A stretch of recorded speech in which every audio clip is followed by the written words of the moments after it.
'Di ba?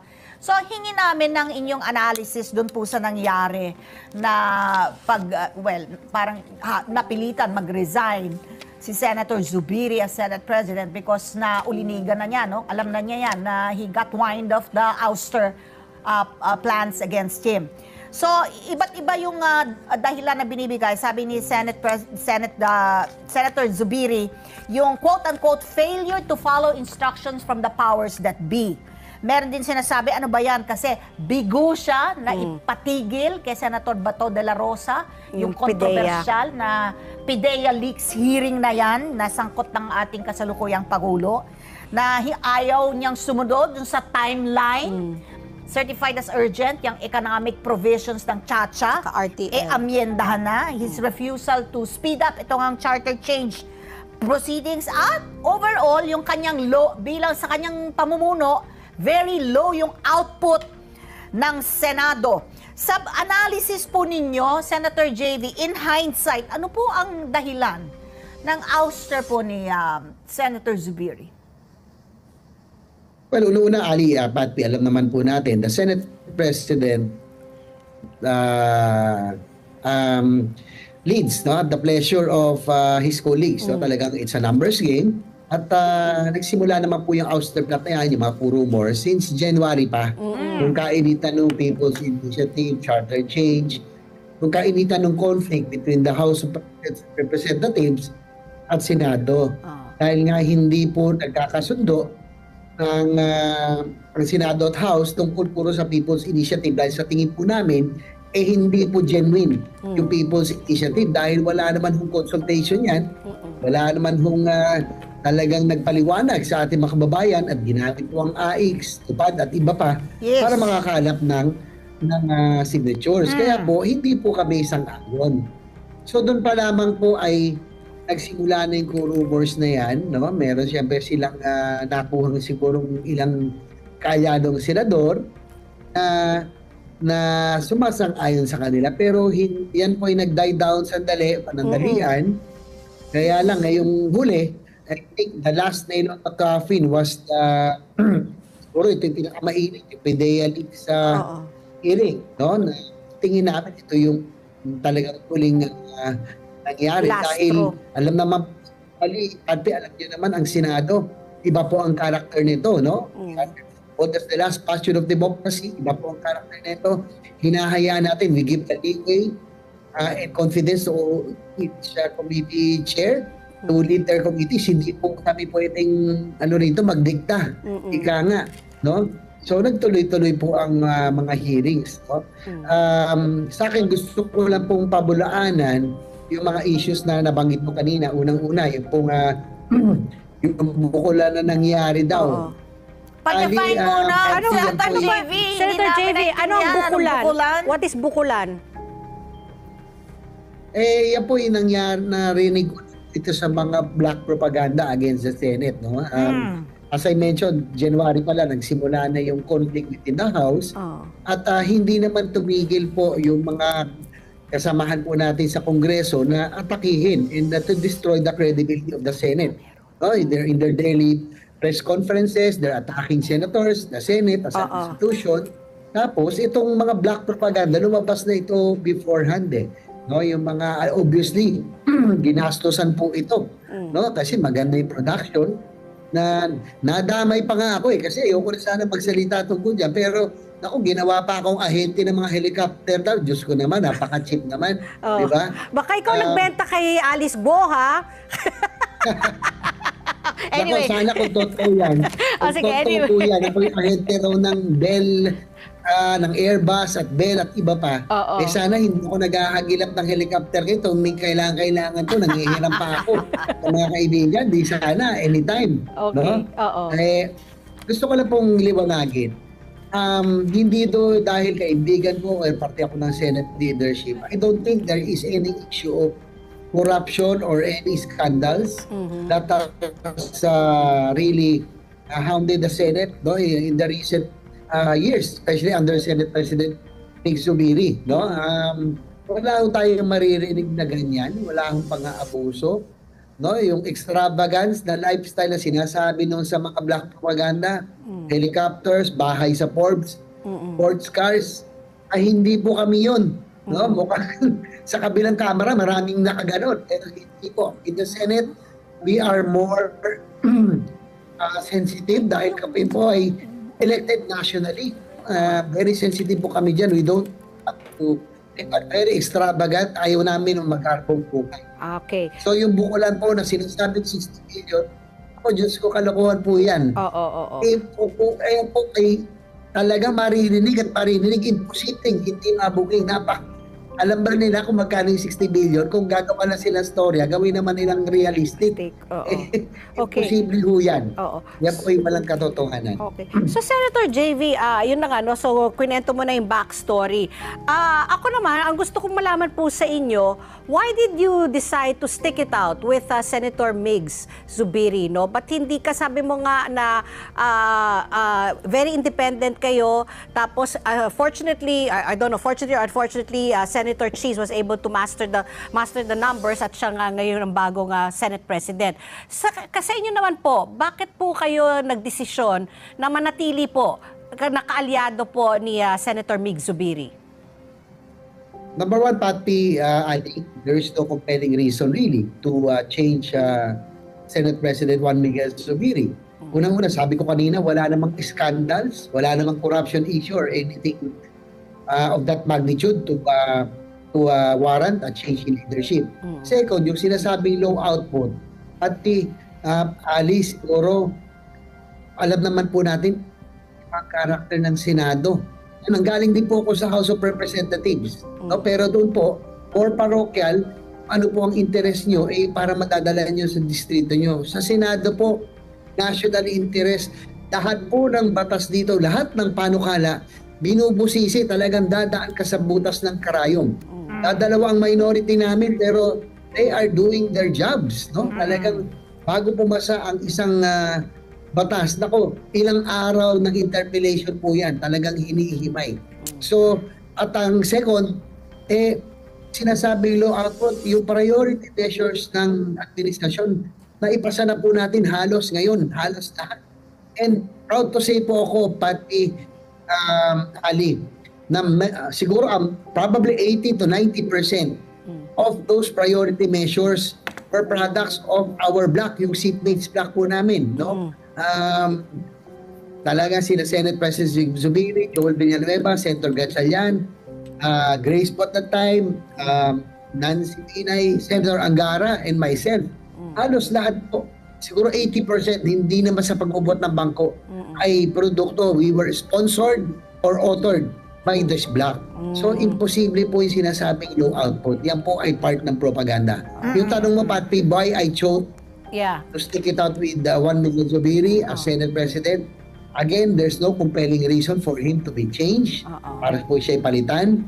I believe in his leadership. He fought for the integrity. He fought for the Senate as an institution. No? Kaya nga kahit na 7 na lang kami ngayon, kahit na maging 2 o 3 lang kami, ay hindi po ugali ng inyong lingkod ang pag-iwan. No? Dahil kung iniisip ko ang sarili kong interest, yung pribilehiyo, yung benepisyo, o political interest, ang daling tumalon, ang daling pumirma, ang daling tumawid ng bakod. Pero hindi ko ugali yan. I would rather choose to remain on the side of what is right. Kaya po kahit ilan na lang po kami, hindi ko po iiwanan si Senate President Migs Zubiri. Okay. Pakikibalita lamang kami kung anong nangyari dun sa pulong ng ngayon, babagsagan na pa talaga na Magic 7 yung inyong block o pangkat walang iwanan, parang gano'n. Pero ito kasi nga ang paulit-ulit nating naririnig kay Senator Migs Zubiri that during the 2 years that he was Senate President ay napanatili po na niya yung independence ng Senate. You can never say na naging stampad itong Senado under his leadership. But on the other hand, Dito nga, yun sa, di ba, linabanan yung People's Initiative. Sinabi nyo nga, ito nga, you're taking your time and really studying yung ramifications ng economic provision amendments ng pagdating po sa charter change. Dito po sa pagsulong ng ating bansa, saan tatayo ang inyong grupo, itong Magic 7? Kasi on the one hand, gusto nyo mapanatili yung independence ng Senado bilang independent and co-equal branch of the government, no, na hindi nadidiktahan ng ehekutibo, ng palasyo. But on the other hand, para isulong din yung ating bansa for progress and development, kaya nga may LEDAC, no? Legislative and Executive, yung mga diskusyon para maipasa yung mga batas na pinaniniwalaan po ng ehekutibo. Ito ang magdadala ng pag-unlad sa ating bansa. Kaya nasucertify na urgent po yung ilang bills. Kaya doon siya napupuna na talagang ang bagal yung output po nitong mga isinusulong ng ehekutibo ng palasyo. So saan po tatayo itong Magic 7 na ito? Dahil hindi kayo sumanib kay na Coco Coco Pimentel at Risa Ontiveros, hindi po ba? So saan po ang patutunguhan itong Magic 7 po na ito? Alam mo, Ali, Patty, our bloc has been very supportive of this administration from the very start. Kasi sa tingin ko, ako personally, the success of the administration is the success of the Filipino people. Lahat naman po ng hiniling po nila ay talagang tinrabaho naman po namin. Talagang hindi ako sang-ayon dyan sa low output. Yan po ay sinasabi lang po ng House. Sa kanila naman po, kasi Ali, Patty, sorry po hindi ay with the indulgence, doon po napakabilis magpasa ng batas. Hindi doon hadaan sa pagbubusisi. Galing din po ako doon di ba? So, I disagree. Pero in our stance right now, sa ngayon, ang aming pong pasya bilang bloke, we will remain as independent. Oo. Senator? Sorry, Senator, Senator, nag-ano kayo? Nag-buffer ka? Senator, Sandali lang po, Senator, ha? Nag-ano kayo? We lost you after. Pakiulit. As of now, can you repeat what you said? As of now, you will remain independent. Ikanyo. And then? Senator? Yes, as of... Hello? Sige po. Ayan, Yes, go ahead. Oo. Yes, kami po ay independent sa ngayon and we have the break. May almost 2 months. May pag-iisipan namin kung ang magiging position. But I just want to be clear, we have been very supportive of the administration's programs. Sabihin na natin 80% na dapat ni na. Ayoko namang buhatin ang aming bangko, pero 80% ay produkto po ng aming bloke. No? Sponsored, authored by us, priority measures, kapapasa lamang nung Disani Angara kahapon, nung Procurement Act. Ako po, yung PPP, yung Public-Private Partnership, yung automatic income pacification, yung mga tax measures in the Senator Gatchalian, and a lot more. No? Ang nakakalungkot po dito, we've been very supportive of the administration and for fighting for the Senate's independence and as an institution and survival and in performance, ito po yung aming sinapit, no? Kami po ay natanggal pa. But we are committed. Hindi ako part ng unit team. Yeah. Si Senate President Zubiri talagang part ng unit team yan from the start. Talagang supporter yan ng administrasyon. Ako po, although I'm not part of the unit team, I wanted the administration to succeed. Kasi po success natin yan. Yeah, okay. Kaya lang, right now, we have to maintain our independent stance probably to make sure kasi po ang mandato naman natin nanggaling po sa taong bayan. Ako po nanalo bilang independent, wala akong utang na loob sa unit team, sa mga partido. So ako po ang utang na loob ko sa sambayan ng Pilipino. So I'd rather remain as an independent. Okay. Senator JV, yesterday we had your brother, si Senator Jinggoy. When we asked him about these mga resignations po, kasi nga as a courtesy, 'di ba, to the next Senate President, naghain po kayo ng inyong mga courtesy resignation. At kayo po yung dating Deputy Majority Leader. And when I asked Senator Jinggoy about this, sabi niya it's probably just an emotional resignation. And like you mentioned also, 2 months po kayo, no? Magsisinediya kayo. You'll have time to think things over. Meron pong mga bakante pa po na mga komite, Ethics and Privileges, Finance, Tourism and Youth. If any of this is offered to you po, are you open po to accepting any of this committee as the head? Pati, hindi naman tayo nandiyan para maging obstructionist. Like I said, whatever would be good for the country, then we will support any program, projects. Pero kung meron mali tayo nakikita, pupunahin po natin, no? Ang Senado po, iilan lang po kami dyan. 2, 3 ang aming committee hawak. Kaya kung hindi po kami kukuha ng committee, talagang matatambakan ng trabaho. Definitely, kung ano na lang po maiwan sa amin, definitely the choice committees, yung mga pinag-aagawan, mapupunta po yun. Definitely sa mga sumuporta sa bagong liderato. No? And I wish them well. No? Sana po, kasi po, alam naman po ng employees, ng staff ng Senado, kung sino po ang mga workhorse ng Senado dyan. And yung aming bloke, mula panahon ni Drilon, ni Soto, ni Coco Pimentel, hanggang kay Zubiri, kami po yung Nawala ulit. Senator JV, Senator, nawawala ang iyong internet.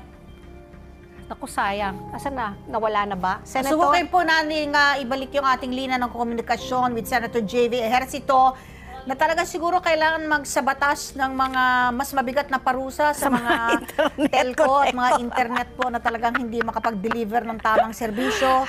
Isa sa mga pinakamahal po na rates dito po sa atin sa Asia. Pero isa sa pinakamabagal at hindi po reliable na komunikasyon.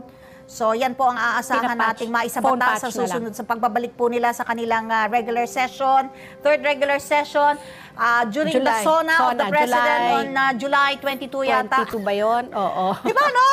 Ayun na, Senator JV, one more time. You were saying, yung mga naiwan na lang po, yung mga choice committees po, syempre, alam mo nyo daw, sabi mo, kilala ko sino yung mga workhorses dyan. So, po, yung mga binanggit ko po, kung meron po kayong, kung iaalok po kayo ng ng mga komite, kayo po ba ay i-accept po ninyo? Go ahead po. Well, sabi ko nga kanina, kakaunti lang kami sa Senado. Kung hindi kami magtulungan dyan, no? Kahit independent, ay pagtatambakan ng trabaho at hindi usad ang mga panukala dyan pag na-refer sa mga committees. So siguro kung ano na lang po maiwan sa amin, yung mga tira-tira, sigurado yun na lang po maiiwan dahil siyempre priority, that's a given that the priority will be given to those who supported the new leadership. Pero siyempre depende rin po kung may iba po yung mga committee ay naayon sa ating mga advokasya at sa ating pong expertise, no?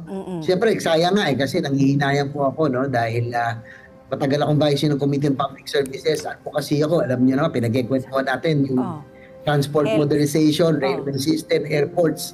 Talagang yun, matagal ko nang tinututukan kahit vice chair na po ako, no? Pero yan po ay choice committee, so malamang hindi ko na po makukuha yan. But depende po, depende kung ano po ang may iwan na committee, kung yan ay nangaayon sa akin po mga programa, priorities, no, and advocacies, then I'm willing to help and support. No? Kasi man naman makakabuti, sabi ko nga sa inyo, ang aking mandato ay galing po sa Sambayan ng Pilipino, buti na lang po, nanalo ko sa ticket. I don't owe my position to any political personality. So yun po ang aking pagkata. Oo. Bilang pangwakas na lang po, Senator JV Ejercito, mensahe nyo na lang po sa Sambayan ng Pilipino dahil po even before, no, witness kami doon sa naganap po na talaga highly charged. That's an understatement, no, na yung sarsuela po na nangyari sa komite ni Senator Bato de la Rosa, kung saan pinayagan po na 4 na hearing ay namayagpag po ang mga testimonya ng eventually pinakontempt, no, na 2 resource person.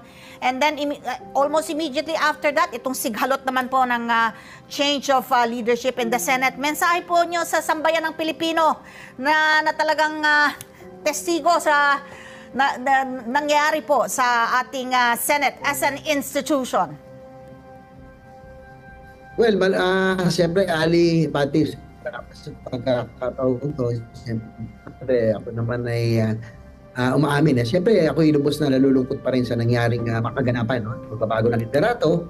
Pero nais ko lang magpasalamat kay Senate President Mig Zubiri for fighting for and upholding the independence of the Senate as an institution.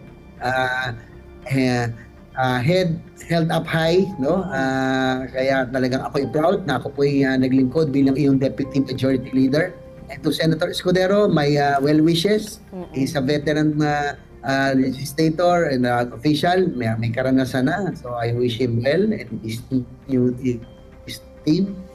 Pero siguro masasabi ko lang po ay gaya na nabanggit ko kanina, ang lingkod ay ang aking pong mandato, ang aking utang loob sa bayan ng Pilipino. Kaya nga po, nandito po ako, maglilingkod pa rin, patuloy na maglilingkod sa Senado, independent man o hindi.